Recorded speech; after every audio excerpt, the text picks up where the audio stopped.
श्री स्वामी समर्थ मंडळी, तर स्वागत आहे तुमचं आपल्या या छोट्याशा व्हिडिओमध्ये।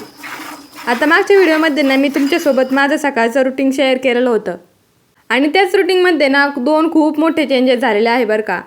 आणि आज तेच मी तुम्हाला दाखवणार आहे, त्यासाठी ना व्हिडिओ शेवटपर्यंत नक्की बघा। सकाळची झाडलोट झाली की हे काम वाढलंय, ते म्हणजे आमच्या गाईचं दूध काढायचं। आता खरं तर हे काम ना अहोंचं आहे, पण त्यांना ना या कामाचा इतका कंटाळा आहे ना।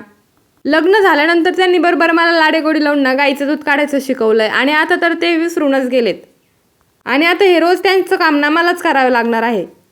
जाऊ द्या, पण या मायलेकींचे सकाळी सकाळी प्रेम बघून ना खूप मनाला समाधान वाटतं बरं का। खरंच आईचं प्रेम किती निरागस असतं ना। मुके जनावरे असले म्हणून काय झालं, पण त्यांना पण खूप जिव्हाळा असतो। आम्ही ना 2-3 महिन्यापासून विकतचं दूध घेत होतं, पण ते काय आम्हाला पुरतच नव्हतं। गावाकडे राहायचं आणि घरच्या जनावरांचं दूध म्हणजे हेच गावाकडचं ना सगळ्यात मोठं सुख आहे आणि मला तरी वाटते हीच गावाकडची सगळ्यात मोठी श्रीमंती आहे। वासराला पाजल्यानंतर ना भरपूर दूध निघतं। आता एवढं तर आम्ही ते घरी ठेवू शकत नाही, त्यामुळे ना आम्ही ते डेअरीमध्ये घालतो आणि रोज आम्हाला जेवढं घरी लागतं ना तेवढंच आम्ही काढून ठेवतो। विकतचं दूध होतं त्यामुळे आम्ही सगळे थोडं थोडं चहाच पेत होतो आणि काही जण तर ते पण घेत नव्हते, पण आता मात्र सकाळी सगळे दूधच पितात। तर हे माझं सकाळी वाढलेलं एक पहिलं मेन काम आहे।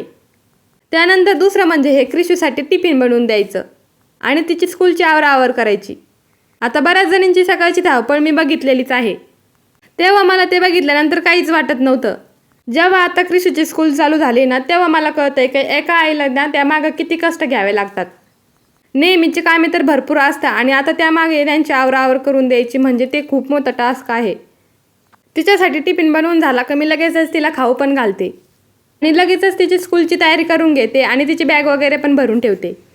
आता दिसायला जरी ही छोटी छोटी कामे असले ना, त्यामागे खूप कष्ट असतात बरं का। आणि आई झाल्याशिवाय हे सगळं अनुभवायला मिळत नाही आणि एका मुलीला स्वतः आई झाल्यानंतरच स्वतःच्या आईची किंमत कळते की तिने आपल्यासाठी किती कष्ट घेतलेले असतात आणि या जन्मात तरी आपण आईवडिलांचे ऋण कधीच फेडू शकत नाहीत। तर चला मंडळी, व्हिडिओ आवडला असेल तर लाईक आणि सबस्क्राईब करा।